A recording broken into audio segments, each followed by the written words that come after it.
What's up, everybody? My name is Jeffrey Gardner. Welcome back once again to another episode of Upset Alert. It has been a very long time as I deal with some technical challenges here. There we go.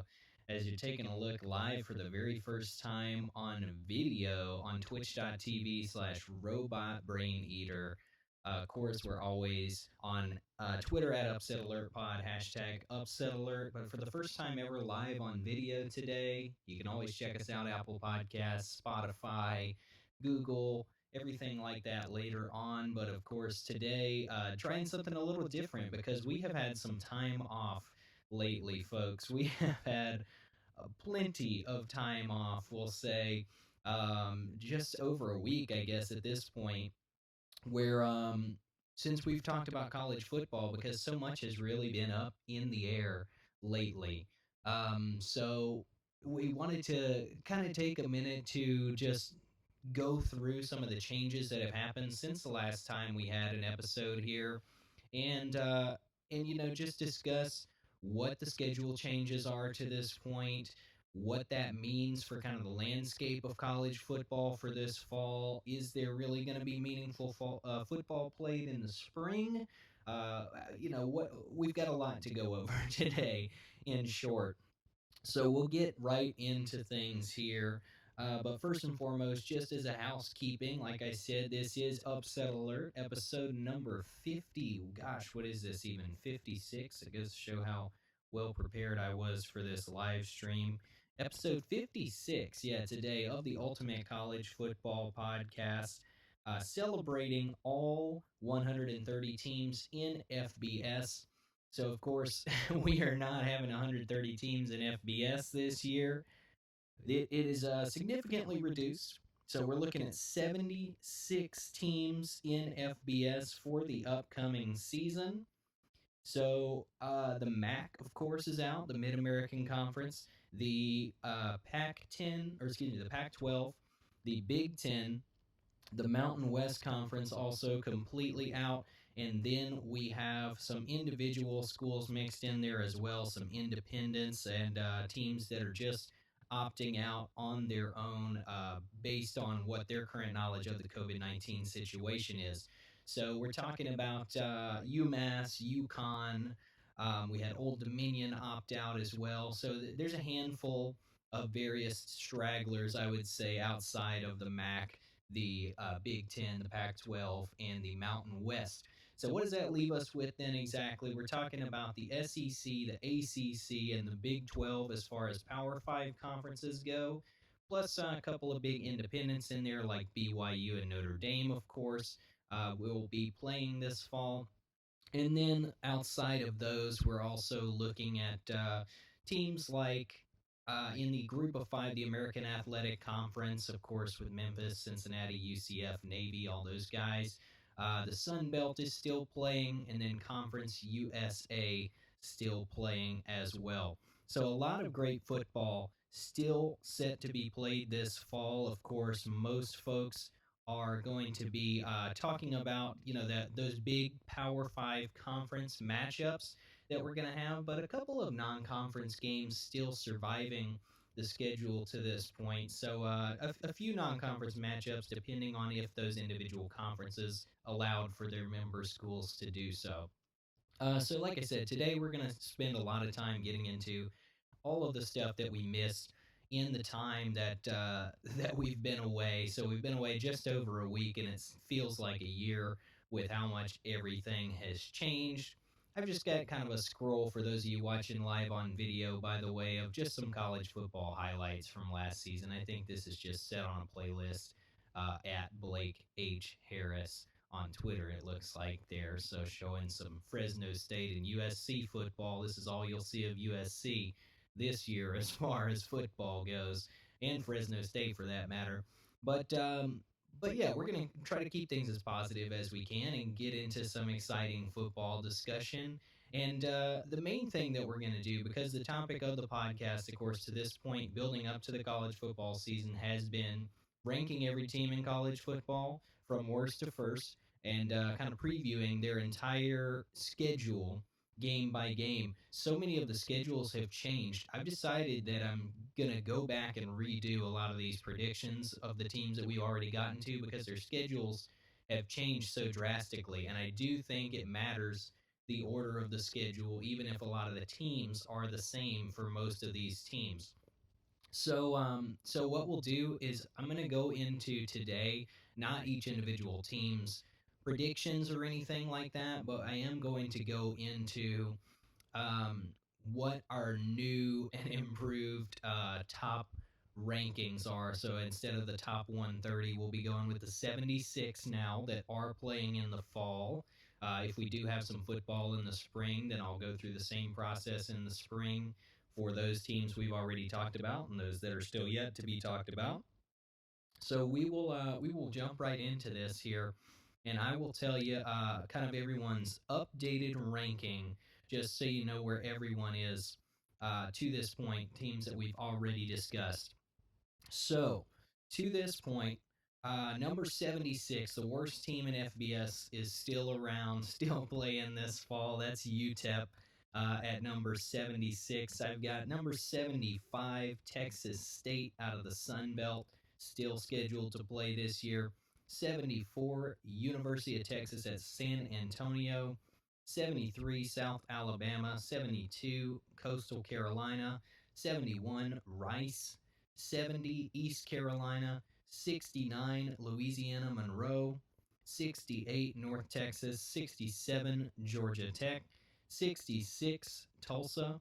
65, South Florida. 64, Kansas. 63, Duke. 62, Georgia State. 61, Florida International. 60, Troy. 59, Middle Tennessee. 58, Liberty. 57, Georgia Southern. 56, Vanderbilt. 55, Temple. 54, Arkansas State. 53, Arkansas. 52, Boston College. 51, Navy. 50, Texas Tech. 49, Houston. 48, Tulane. 47, Charlotte. 46, Wake Forest. 45, NC State. 44, West Virginia. 43, Louisiana Tech. 42, Syracuse. 41, BYU. 40, Marshall. 39, Army. 38, Western Kentucky. 37, Ole Miss. 36, Missouri. 35, South Carolina. So a trio of SEC teams in a row there. 34, Virginia. 33, TCU. 32, Florida Atlantic. 31, Pitt. 30, Louisiana. That, of course, being the Raging Cajuns version of Louisiana there. 29, Southern Miss. 28, SMU. 27, Kansas State. 26, UAB. And now we get into the top 25. And it's interesting the way that this worked out because before, every team that was ranked number 40 or higher received at least one vote in the preseason aggregate poll that we used to determine the top 25. So 40 and up received at least one vote. And actually, number 40 previously is now number 25 with all of the Big Ten and Pac 12 teams that have been taken out of there. A couple of Mountain West teams were ahead of 40 as well. So starting at number 25 now, receiving 1 point, we had Mississippi State. 24 with 1 point, we have Florida State. 23 with 1 point, we have Miami. 22 with 3 points, we have Virginia Tech. 21 with 7 points, we have Baylor. 20 with 8 points, we have App State. 19 with 11 points, we have Memphis. 18 with 12 points, we have Louisville. Number 17 with 14 points, we have Kentucky. Number 16 with 16 points, we have Tennessee. Number 15 with 40 points, we have UCF. Number 14 with 46 points, we have Iowa State. Number 13 with 75 points, we have North Carolina, the Tar Heels there. Number 12 with 76 points, we have Cincinnati. And now we move today to number 11, And I do have it in the title of the live chat here. So unlike what I normally do, I won't leave it too much of a spoiler, of a surprise for you. Number 11 is the Texas Longhorns for us, formerly ranked at number 17 when all the Pac 12 and Big Ten teams were still in there. But we've got the Texas Longhorns at number 11 now with a whopping 127 points in the poll. So they are almost double what the spot below them on the top 25 is, Cincinnati, who had 76. 127 points, so Texas nearly a top 10 team now with all of the other teams that have dropped out around them here. So we will get into Texas's schedule later and preview everything for them. But we did have some new schedule news drop in addition to just conferences dropping entirely out of fall football. So we will take a look here at the SEC schedule. I wanted to kind of go through some of this together with you all and see who got the better and who got the best, I guess, and who got the worst draws out of each division here as far as the additional SEC opponents that were added. There's a lot of talk, I think, around these conference only schedules to see if it's kind of a matter of sacrificial lambs of the lower tier team in the conferences, whereas they kind of set up their top teams for success. I think there's a big discussion to be had around that. So without any further ado, we're going to jump right into this SEC football schedule as I switch over here.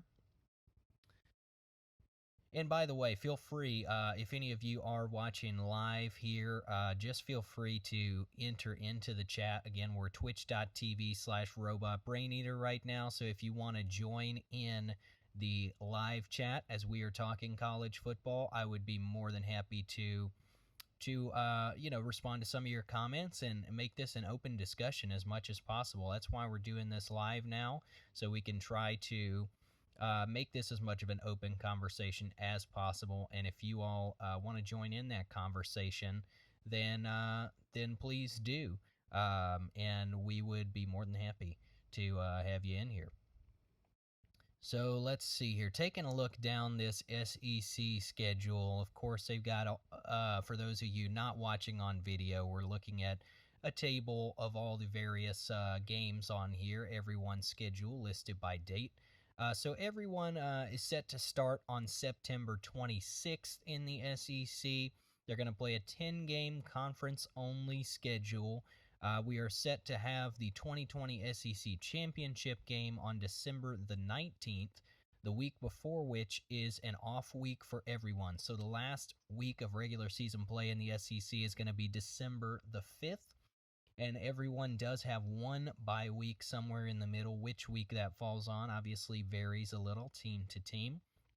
But taking a look at this SEC football schedule here, Georgia, Florida, Alabama, Auburn, LSU. I mean, obviously you can pick out those kind of top tier teams, and I think you can look at some of the teams that were added to the schedules for them and think that maybe the SEC is trying to do them some favors here. However, it really does balance out to me because the teams that did get a little bit of a gracious additions from the opposite division with the scheduling changes, we're already playing some really tough conference games across the division as it was. So Georgia, for example, everybody's saying, oh, Georgia's getting it so easy, and Florida is getting it rough because Florida adds Texas A&M to the schedule. Now they get Ole Miss as well, who's not particularly great, in addition to Arkansas and LSU, who they were already scheduled to play this year. So you say Florida is getting it a little tougher, I guess, adding Texas A&M, whereas Georgia is adding Arkansas and Mississippi State. However, really, you have to go deeper beyond that. Florida was already scheduled to play LSU, of course, but Georgia plays Auburn every year, and they were scheduled to play Alabama in there as well. Those are going to be two, at the very least, in Auburn's case, probably a top 15 team or so. According to our ranking preseason, they are number 8. not to mention Alabama, of course, who is going to be one of the best teams in the country. With Ohio State out, they now rank for us at number 2 in the country for the preseason. So, looking at the Georgia schedule, for example, then it's a very interesting difference than what you're normally looking at for Georgia. You're used to seeing this schedule being backloaded with their bigger matchups. So late in the season every year normally is Auburn and Florida, two of the biggest games on their schedule, two of the toughest games on their schedule year in and year out. They have moved that South Carolina game later in the year, the last couple of seasons as well. Traditionally was played in that kind of second or third week of the season. So really it has been a backloaded schedule traditionally, I would say, for Georgia, at least over the last decade or so. But taking a look at that schedule, it is seriously front loaded this time, to the point that if Georgia gets through the first 6 weeks and looks like they're in the driver's seat, they might have the East on lock.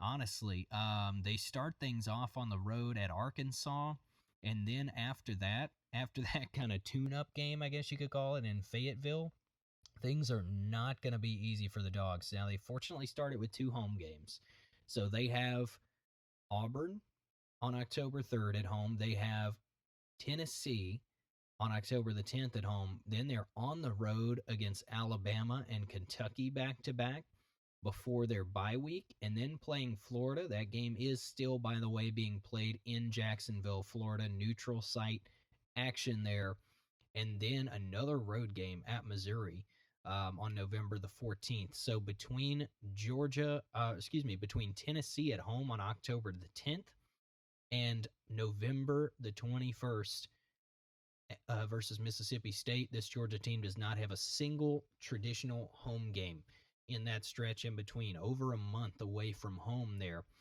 So that is a tough stretch, not to mention, as I said, 2 home games that are right before that, Auburn and Tennessee. Auburn is going to be a really good football team. Tennessee is no slouch either. Those are both top 25 teams by our preseason poll.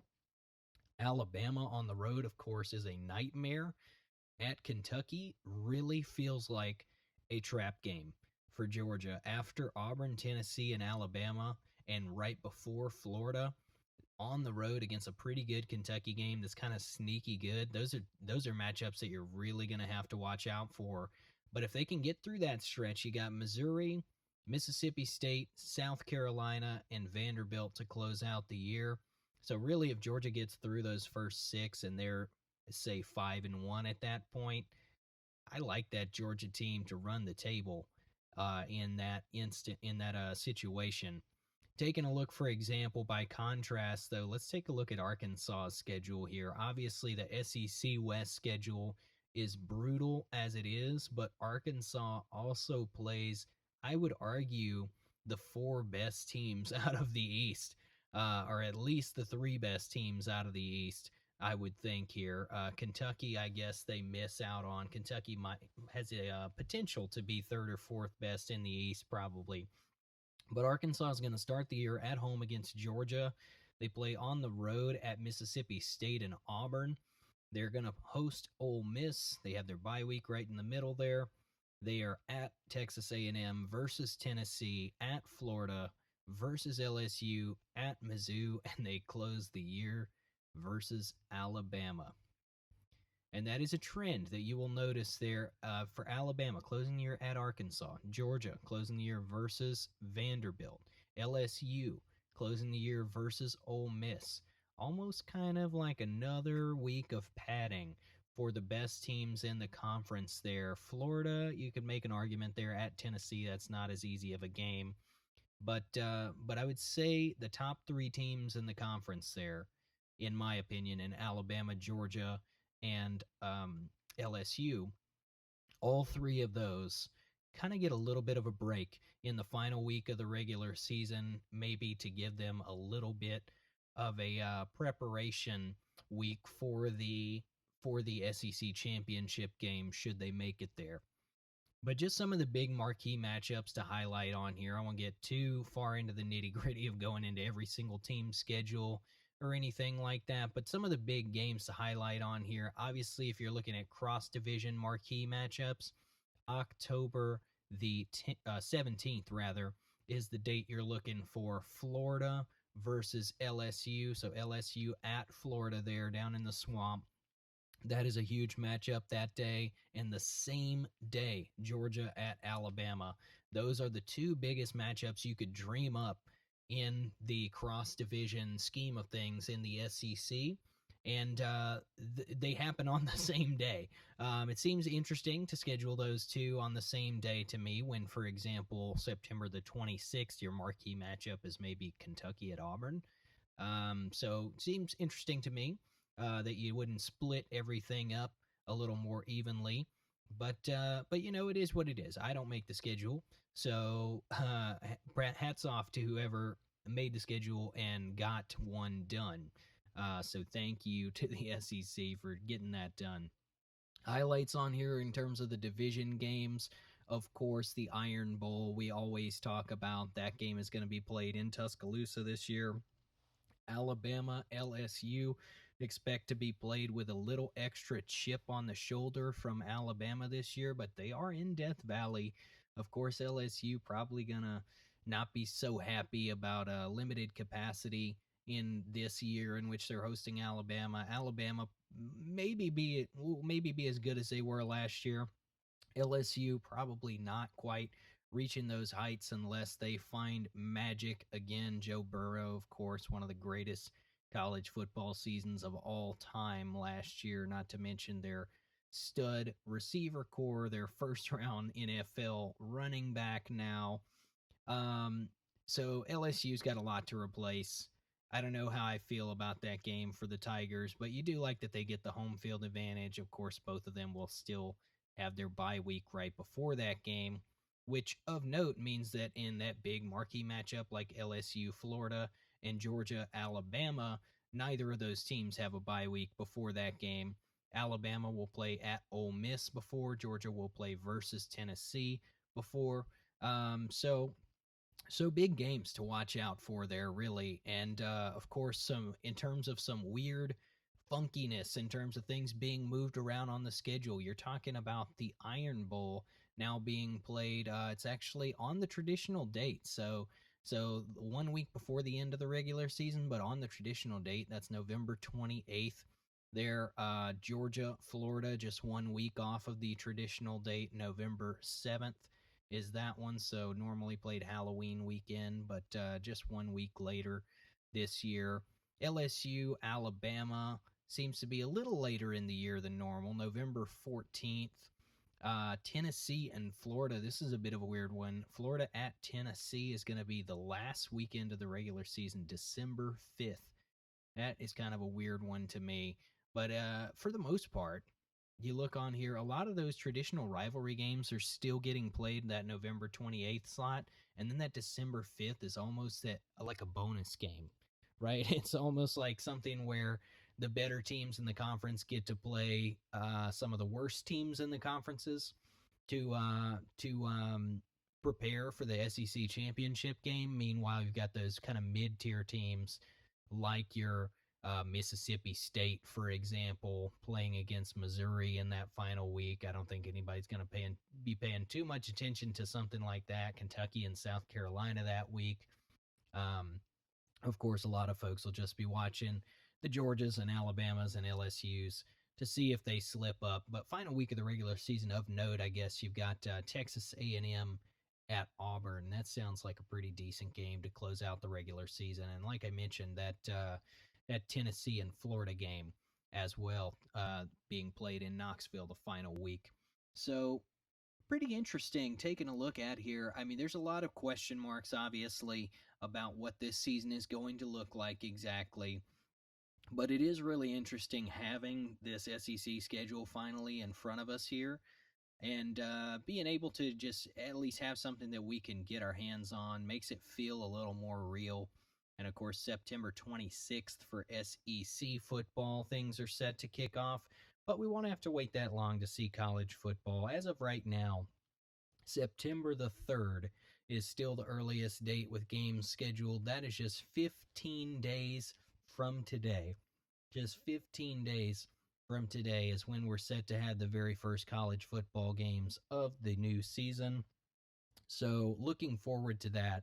And of course, we'll continue to discuss these scheduling changes as they come up. We are moving back to a daily format. Yay. So, as we continue to roll along here with the podcast, we will continue, of course, to preview the teams on our countdown as we get toward number one, taking a look at every schedule on their, or every game rather, on their upcoming schedule. And yeah, we'll work our way into some conference championship predictions and things like that. And hopefully by that point, when the season is kicking off, we know a little more about if the playoff structure will change or anything like that. But in the meantime, we'll keep you right here. We'll keep you tuned into everything. So we're going to keep things moving right along here, and we do not have a fancy audio clip or anything like that for this like we normally do. So instead, we're just going to jump right into it pretty much, and we are previewing, as I said, every team in college football schedule, ranking them all from worst to first. So today we're going to be talking about number 11 again with 127 total points in our preseason aggregate poll. We are talking about the Texas Longhorns as we transition to take a look at this schedule for the Longhorns right here. And I'm actually going to call a quick audible here, because what we're going to do is take a look at this schedule. But we're going to take a look first at the 2019 schedule for Texas and see kind of where we're coming from. So this is a team that was 8-5 last year, as you can see on here, the splits. So they were 5-4 in the Big 12, 5-4 at home, just 2-3 on the road last season. So taking a look at this Texas Longhorns team in 2019, there were some highs and lows, of course, as you can say for pretty much anyone. Taking a look at the top of the schedule for Louisiana Tech is where they kicked things off August 31st. They won 45-14 in last season's regular season opener. They lost a close one versus LSU. If you recall, this was a time when we really didn't know if this LSU team was going to be what they turned out to be. I think the presumption was more that they would be a great team, but similar to last year, 2018, that is, in terms of what this offense for LSU would look like. So a lot of question marks were on here. In retrospect, this loss looks much better than we thought it was at the time. 45-38, putting up 38 points against the eventual national champions was about as good as anybody did all season. September 14th at Rice, 48-13 win. So Texas continuing to score a lot of points there early in the year. September 21st versus Oklahoma State, 36-30, another Big 12 win there. October 5th at West Virginia, they won 42-31. October 12th versus Oklahoma in that Red River shootout, the Cotton Bowl. They lost that one by a touchdown. Another pretty good loss. So they lost technically to the number 6 team twice in the regular season. LSU was number 6 when they beat them, and so was Oklahoma. So not a bad loss to Oklahoma there, just a touchdown, 34-27. October 19th, they played versus Kansas, won that one. That was a close one, actually, 50-48. You really can't predict this Kansas football team. I don't know if Les Miles is a good college football coach, rather. I don't know what to think about him, really. I don't know what to think about Kansas. I've said that before on this podcast. I just feel like there's a lot of question marks around if he's actually changing, or if he just happens to get lucky and run into a win every now and then. But regardless, they beat Kansas by 2. Very close game. Obviously, they weren't expecting Kansas to drop a 48-piece. October 26th at TCU, they lost 27-37. November 9th versus number 16 Kansas State, a field goal win, so 27-24 there. November 16th at Iowa State, it was a 2-point loss, 23-21. November 23rd at Baylor, who, of course, had a magical season last year. They lost that one by 2 scores, 24-10 in Waco. And November 29th, the regular season finale versus Texas Tech. It was a 49-24 win before the Valero Alamo Bowl, in which they won against number 11 Utah 38-10. That's actually a pretty impressive way to close out their season there in 2019. So let's move on to the 2020 schedule here and take a look. As you can see, the countdown here at the top of Texas's football website. They've got about 23 days and some change until their kickoff of the regular season. They are kicking off earlier than the SEC, who we were talking about just a few moments ago. SEC, of course, waiting until September 26th to kick off their regular season schedules. Texas, however, and it should be noted, the Big 12, if you weren't aware, is doing 9 conference games and 1 non-conference game on there.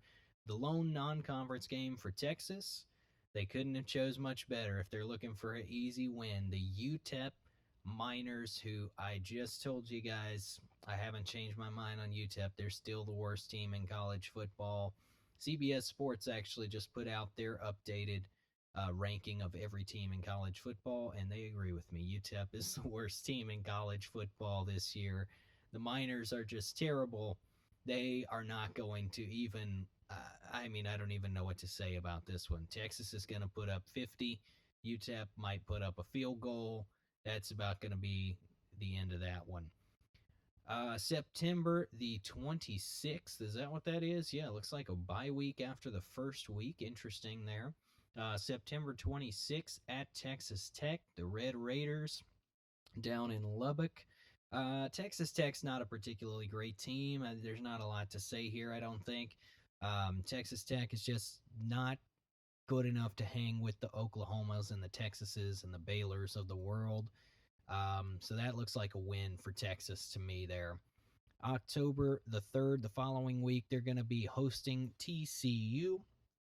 TCU is an okay football team, but I think Texas, after the first 2 weeks here, and again, if I'm going back on anything I predicted here before, what I'm saying now is the final predictions that I'm putting in for Texas, just because with the schedule changes, I am making a few modifications here.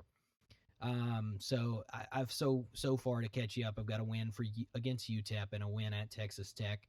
I think Texas wins versus TCU too. I just like the way that schedule lines up. The win against UTEP, that's going to be an easy win. At Texas Tech, looks like a good way to kind of dip your toe into the Big 12 play. Versus TCU is more difficult than those first two, excuse me. But still not anything really to call home about. The only thing that you could say with this TCU game is that the following week they play against Oklahoma. And if you could catch this Texas team looking forward to Oklahoma, then that could be big trouble for them, of course. But I like this Texas team to win against TCU on October 3rd. October 10th, though, is when the schedule really starts getting meaty for them. October 10th, they are set to host the Oklahoma Sooners. And they've actually got Oklahoma, Baylor, and at Oklahoma State 3 in a row there. So October 10th starts the real tough stretch that will determine what kind of season it is going to be for the Texas Longhorns. This Oklahoma game is really going to be tough, right? Texas and Oklahoma have gone back and forth. There was a couple years there where I thought Texas just had Oklahoma's number. I don't know if that's the case anymore. Maybe it's just that Oklahoma has a knack for losing to someone in the regular season, and normally, because they are the best team in the conference, I think that's pretty undisputed at this point. I think it's just tends to be, could really be whoever, right? It could be someone that is not even close to their talent level. Texas is pretty good this year. They could compete with Oklahoma. I don't know really if I have a strong feeling about this one, but I'm leaning Oklahoma. Texas, is going to be a good football team. Make no mistake. They are, according to our countdown now, the number 11 team in college football. But Oklahoma's higher than that for a reason. Oklahoma's the best team in the Big 12, at least on paper. They're the team to beat in the Big 12. Once again, they're going to drop a whole bunch of points against most teams that they play, Texas included. Texas does have maybe a better defense than some of the other Big 12 squads, even some of the better Big 12 squads, perhaps. But I like Oklahoma in the Red River Shootout. Boomer Sooner. Texas goes down for the first time of the 2020 season on October 10th. October 24th. So a bye week, and then they are versus Baylor. So you like the bye week there, actually. Kind of breaks things up so they can put all their focus into that Oklahoma game. If it drains everything out of them, good thing is Texas doesn't have to go back out there the next week and play again. This Baylor game really has me divided. You know, Baylor won this game by 2 scores last year. Baylor is really getting slept on this year, guys. I don't know if everyone realizes how bad they are getting slept on, but let's revisit here. When we were taking a look at the previous rankings, the top 25 and everything like that, when we still had the Big 10 and the Pac 12 in there, Baylor was at number 33. They only got 7 points across 14 different preseason polls. This team went to the Sugar Bowl last year. I know they just lost a head coach. I know that they lost some talent as well. But did we just forget how great Baylor was last year? They had some close wins. But, you know, not everybody is going to be Ohio State and LSU from last year and go out there and blow everyone out by 30 points or 40 points a game. So I really am fascinated. I don't understand fully why everyone is sleeping on Baylor. All that being said, I'm sleeping on Baylor October 24th. I like the Longhorns in that football game. I think the formula of it being played in Austin this year, even if there's not many fans or any fans at all in the stadium that day, I just, the home field advantage still does mean something to me. Not to mention, Texas will come out with a chip on their shoulder, especially if they just lost to Oklahoma. I don't think this is a team that's going to let one loss beat them twice, especially after a bye week. I like the Longhorns, October 24th. Hook 'em. Halloween at Oklahoma State. The Pokes are a sexy pick this year in the Big 12. They are, let's take a look here. Previously, they were set to be number 14 in the country before we had some modifications. They haven't appeared yet on this countdown, which means they are in the top 10 now. Oklahoma State, I'm not prepared to get that excited about them maybe as a top 10 team. But I tell you what, they're going to shock some folks this year, I think. They're not going to be quite as good as some of those folks who think they're that sexy pick in the Big 12 might think they're going to be. But this is going to be a pretty darn good football team, and they're capable of beating some of the best teams in the conference on any given day. Could be Baylor, could be Oklahoma. On October 31st, it's going to be Texas. Pokes win on Halloween. Oklahoma State gives Texas their second loss of the season. And so that takes us through the first half of Texas's schedule. I am going to scroll right down here so that we can get to the final 4 games. So at this point, 5 games through, we have Texas at 3-2. And I think that's pretty good considering who they played. I mean, you're talking about Oklahoma State, you're talking about Baylor, Oklahoma, not to mention TCU's a quality opponent in there. So taking a look down here, November the 7th versus West Virginia. I think it's a good chance for them to bounce back. West Virginia is not a particularly great team. That looks like a good candidate for a bounce back win after a potentially tough road loss at Oklahoma State. I like the Longhorns to beat the Mountaineers on November the 7th. So I think this team comes into the final stretch here 4-2. They're 4-2. They've got Kansas after a second bye week, November 21st. Texas plus bye week plus Kansas equals it's going to be ugly. Kansas is not good, right? I think we can all agree on that. The Les Miles nonsense we can go back and forth on, but Kansas is not a good football team at all. Even at home here against the Longhorns, it's not happening. So I'm taking the Longhorns November 21st against the Jayhawks. That looks like a pretty easy win. So this team we're talking about 5-2 coming into their last two. November 28th versus Iowa State. Very winnable game right there. Very winnable. Iowa State is a decent football team. They are going to be a top 25 team, at least by our estimation. We have them at number 14 now. They were at 22 when we had the full FBS playing. But the number 14 team for this fall football modified season that we're having here, that's a pretty quality football team. That's only 3 spots below where we are right now. But I like Texas kind of big in that game.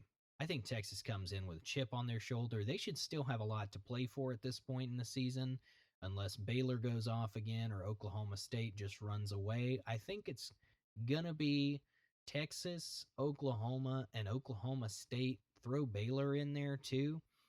In the Big 12, all still alive at this point in the season, probably.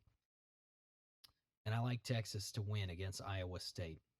December 5th, the final game of the regular season at Kansas State. This was a Kansas State team that I predicted when we thought the full 12-game schedule was happening. I predicted them to go 9-3, actually. I'm pretty high on this Kansas State team, but I got to tell you, if Texas is 6-2 coming into this December 5th matchup, there is no way that Kansas State is stopping them. Manhattan, Kansas, be damned. Home field advantage will not matter here. Texas is a much better team talent-wise. If they can just get out of their own way, they will go 7-2 in 2020. So I've got Texas winning against Kansas State, against Iowa State, against Kansas and West Virginia. 4-game winning streak to close out the regular season. I've got other wins coming against UTEP, Texas Tech, TCU, and Baylor, with losses versus Oklahoma and at Oklahoma State. Texas fans, you've still got a lot to be excited about this year. I think 7-2 is highly probable. I think 8-1 is still pretty decent odds, right? I think 8-1 is very attainable for Texas this year. I think that Oklahoma State game on the road is winnable. Heck, I think the home game against Oklahoma is winnable. But I do think 8-1 is the ceiling for Texas this year. Floor is tough to say. Maybe somewhere in the 6-3 range. I don't really see them doing too much worse than that. 5-4 would pretty much be a disaster year, I think, for them. And that being said, that is exactly what they did in the conference last season. If we go back there and take a look, they were 5-4 in the conference last year. They lost in the conference versus Oklahoma, versus TCU, versus Iowa State, and versus Baylor. But take a look at the trends here. A 14-point loss at Baylor last year. A 2-point loss at Iowa State last year. A 10-point loss at TCU last year.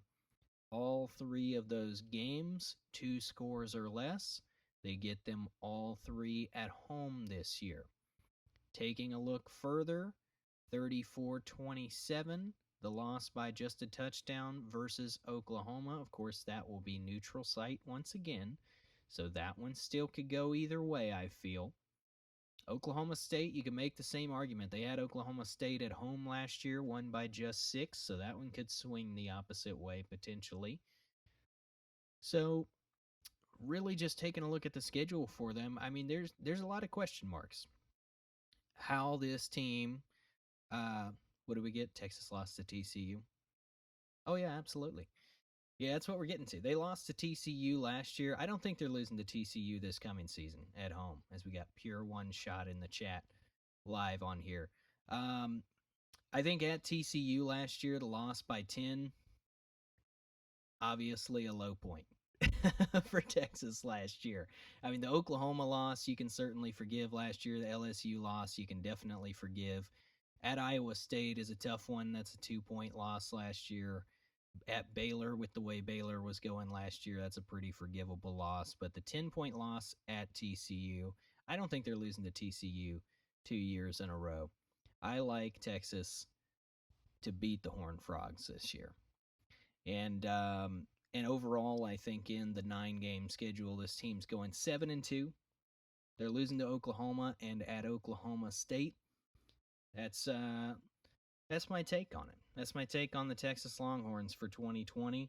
I do still think with 7-2, with those losses to Oklahoma and Oklahoma State, they'll have a chance, depending on what Oklahoma State does in their other conference games, they'll have a chance to make it to the Big 12 championship game, potentially.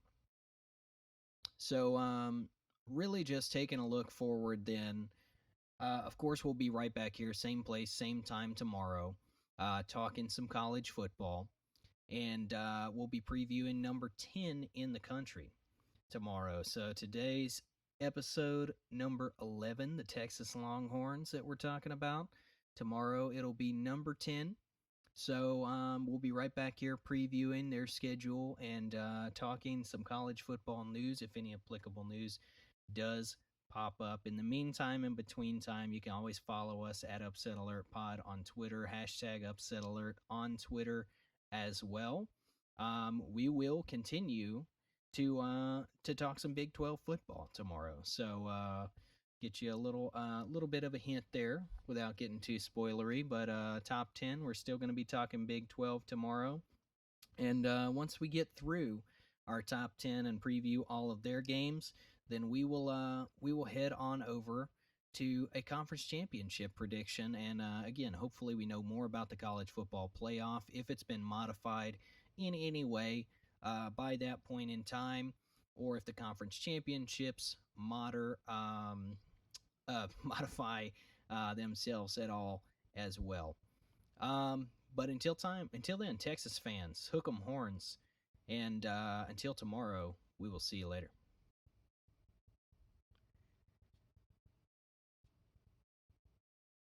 And for the folks on Twitch, we're gonna hang around for at least another couple moments or so here.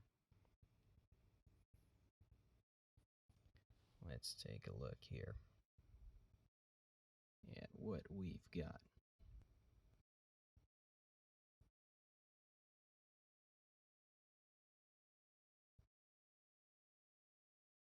There we are. Let's see what we've got on here. They got some Oklahoma football playing in the background here, it looks like, and some Louisiana and Liberty now. So yeah, if you guys like what you heard, we're Upset Alert Podcast. We're on Apple Podcasts, Spotify, Google, Stitcher, Deezer, everything like that. Pretty much any podcast platform that you may enjoy. So please do subscribe to us on there, follow us on there, leave us that 5-star review, helps us out tremendously. And if you guys like this live format of the podcast, let us know in the comments or at Upset Alert Pod on Twitter, and maybe we'll start doing this more often. So until then, I'll see you guys tomorrow to talk some more Big 12 football.